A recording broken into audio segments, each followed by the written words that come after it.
उन्होंने इसको तोड़ना है। जैसे ये नीचे जाएगा गट गट करके खाएंगे, जिनके अंदर गुड बैक्टीरिया आते हैं, जैसे अब मेरा मैं खाती हूँ अल्हम्दुलिल्लाह, तो जब मैं यूज़ करती हूँ गुड फैट, तो फिर मुझे जब वहाँ जाते हैं तो मुझे उसकी डाइजेशन से मुझे पता चल रहा होता है मेरे बैक्टीरिया उसे खा रहे हैं, आई फील एवरीथिंग, ठीक है। और मुझे उसके बाद एनर्जी भी फील होती है, मुझे पता चल जाता है कि ये अब डाइजेस्ट हो गया। इसमें आपको पता है किसने हेल्प करनी है? एक तो आपने अपने वो लीवर वाले मेरे वीडियोस देखने हैं, पित्ते वाले, लीवर वाले, उससे अपने लीवर पे काम करें, तब आपका फैट डाइजेस्ट होगा। गट वाले वीडियोस करें, अपने गट पे काम करें, ठीक है, तब आपका फैट डाइजेस्ट होगा। और गट पे काम करने के से ही रिलेशनशिप इसका बन रहा है। आपने डीप ब्रीदिंग पे काम करना है। आपने जब फैट खाया ना आपने, तो उसके 1-1.5 घंटे के बाद आपने डीप ब्रीदिंग करनी है। वो डीप ब्रीदिंग बहुत हेल्प करेगी आपको वो डाइजेस्ट करवाने पे। हम लोग अपने स्ट्रेस को नहीं कम कर सकते। स्ट्रेस मुख्तलिफ तरह के, जैसे कि मेरी लाइफ में क्या स्ट्रेस है, मेरी जॉब, मेरा घर, मेरा चैनल, मेरी स्टडी, मैं इनमें से किसी को भी नहीं छोड़ सकती हूँ। मेरे लिए ये सब कुछ लेके चलना ज़रूरी है। मेरी चैनल को छोड़ती हूँ तो मेरी इतनी सालों की मेहनत, 4 साल जो मैंने स्टडी की है और ये चैनल बनाने के लिए जो इतना सारी मेहनत खुद से सारा कुछ किया है, वो सब मेरा फिर ख़त्म हो जाएगा। और मेरा पर्पस, जिस पर्पस के लिए मैंने ये स्टार्ट किया है, और वो तो उस मंजिल तक तो भी मुझे पहुंचना है, तो इस वजह से मैं किसी चीज़ को भी ड्रॉप नहीं कर सकती हूँ। तो वो स्ट्रेस ने आना ही आना है, ठीक है। जॉब इतनी आसान नहीं होता, ये प्राइवेट इदारे हैं ना, आपका खून निचोड़ के आपसे फुल एनर्जी लेवल आपके सक करके आपको सैलरी देते हैं, ठीक है। सक करना कहते हैं ना, एनर्जी सारी सक कर ली है।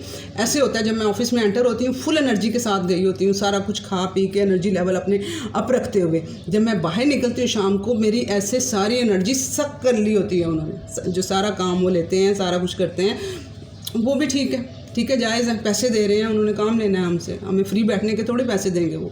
तो वो अब हम ना उन चीज़ों को चेंज कर सकते हैं, तो हमने अपने स्ट्रेस लेवल को मैनेज करना है, और इसमें डीप ब्रीदिंग ने बहुत हेल्प करनी है, ठीक है। मैं ऑफिस में 2-3 मरतबा डीप ब्रीथ कर लेती हूँ, 4 मिनट के लिए, 5 मिनट के लिए, जो ब्रेक टाइम होता है उसमें डीप ब्रीथ कर लेती हूँ। और नमाज में कहती हूँ अल्लाह ताला कितने अच्छे हैं हमारे लिए, नमाज हमें बना के हमें पुरसकून होने का टाइम दे दिया है। जब मैं नमाज़ पढ़ने के लिए जाती हूँ ना ऑफिस में, इतने बिजी रूटीन में, नमाज के लिए तो जाना ही जाना है, ठीक है। तो वो उस दौरान में मैं अल्हम्दुलिल्लाह अल्लाह ताला को कह रही होती हूँ, अल्लाह ताला को मैं प्यार कर रही होती हूँ, उनको मैं किसिस कर रही होती हूँ कि आपने ये नमाज मेरे लिए बनाई है, कि वो कितना मुझे इस टाइम में आके मैं नमाज़ पढ़ने के दौरान मेरे पुरसकून हो जाती हूँ मैं, ठीक है, काम डाउन हो जाती हूँ, फिर जाके वही रूटीन शुरू होनी होती है। तो मुझे एनर्जी लेवल दे देती है मेरी नमाज। तो आप लोग भी नमाज को भी अपना पाबंद हो, उसमें भी आपको काफ़ी हेल्प मिलेगी। और डीप ब्रीथ, नमाज पढ़ी है, एंड पे आप डीप ब्रीथ कर लें। मेरे पास तो इतना टाइम नहीं होता कि मैं इतना, थोड़ा सा टाइम होता है, पीछे आवाज़ें आना शुरू हो जाती हैं पहुँचने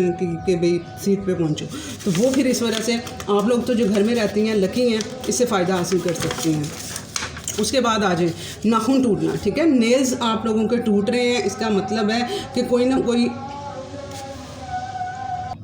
अच्छा, ये जो ऑटोइम्यून डिजीज़ जो है हमारा, जो थायराइड का जो इशू है ना, हाइपोथायराइडिज्म का, वो 90% लोगों का इशू है ऑटोइम्यून डिजीज़ में कन्वर्ट हो चुका होता है, जिसे हाशिमोटोस कहते हैं। ऑटोइम्यून डिजीज़ का मतलब है कि हमारे जो जिस्म का क़ुव्वत मदाफ़ती निज़ाम होता है, जिसने कि हमें एनर्जी देनी होती है, हमारे जिस्म को प्रोटेक्ट करना होता है बीमारियों से, वो क्या करने लगता है कि वो अटैक अपनी बॉडी पे ही मुख्तलिफ ऑर्गन्स पे अटैक करने लगता है। अब बहुत सी औरतें आती हैं कि जी हमें जॉइंट पेन है, हमारे घुटनों में पेन है, अभी एज वहाँ तक पहुँची भी नहीं है जिसमें घुटनों का पेन होना चाहिए अच्छी डाइट ना होने की वजह से।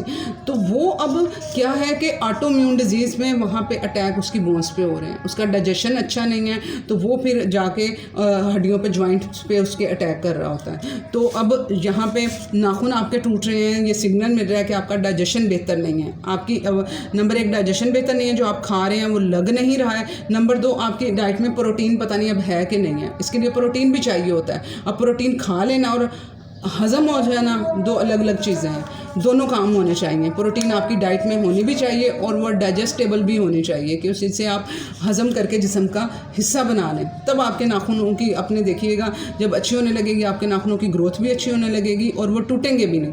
आपकी स्किन का कलर, चौथा जो सिम्टम है, स्किन का कलर रेडिश हो रहा है, येलो हो रहा है, पाँव के नीचे वाले जो तलवे हैं उनको आप देखेंगे बिल्कुल येलो हुए पड़े हैं, खून वहाँ तक नहीं पहुँच पाता है। आपकी बॉडी में अव्वल तो खून बन ही नहीं रहा है, अगर बन रहा है तो वो आपका जिगर अच्छे से काम नहीं जिनका कर रहा होता, तो वो पाँव तक उनका ब्लड फ्लो नहीं जा रहा होता। उसको ठीक करने के लिए आप लोगों ने साथ में एक्सरसाइजेस को ऐड करना है।